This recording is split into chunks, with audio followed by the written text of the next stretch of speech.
Ito mga boss, round 1 palang humandusay na agad si Tostado nang kumonekta ang kaliwa ni Jerwin Ancahas. Bagamat nakatayo agad si Tostado pero sa huli niyang bagsak sa round 3, dito na nahilo si Tostado. Nakatayo pa rin naman siya mga boss pero Kuya, bawal bata!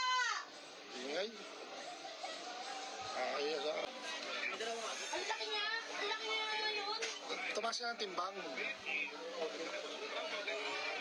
Hoy! Hoy! Knockdown! Knockdown ang kalaban! Puta ka! Puta!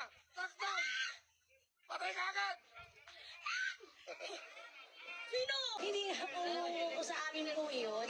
Ay, Pero kung may-ari yun, nagsusupply po sa mga resort.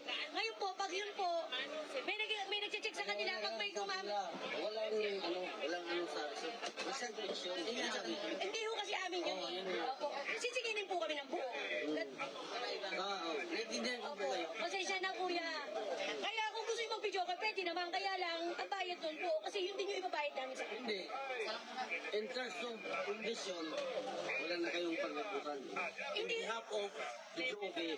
Separate yun, di ba? Oo, kasi hindi nga ho amin. Wala ho kasi kaming technician na mag-manage doon. Kaya po ano na lang kami. Pasensya na po. Meron pong dyan nagsusupply sa lahat ng resort dito. Kasi nga wala kaming technician pag nagkasira. Pwede ho namin pahiram pero full charge po. Kasi yun din nagsisinginin sa amin. Kaya ang tanong, Ang binibigay po sa amin 700, 100 lang po sa amin para sa kuryente.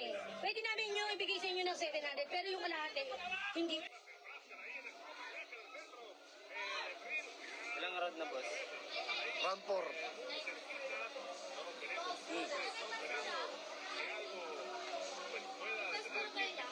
Doon sa kabila. Doon.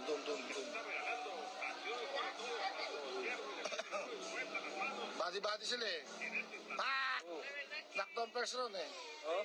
Wala ka panalo na kasi champ. Wala dyan. Nakikinuot lang kayo, i-juicy tayo. I-off nyo yung ano nyo. Panalo na. Sana yan. Hindi. Panggabi yan. O yung patatak, nawawala na naman. Dinadala kasi. Oh, wala na. Tumba na. Wala na! Knockdown! Body! Knockdown! Utang ina,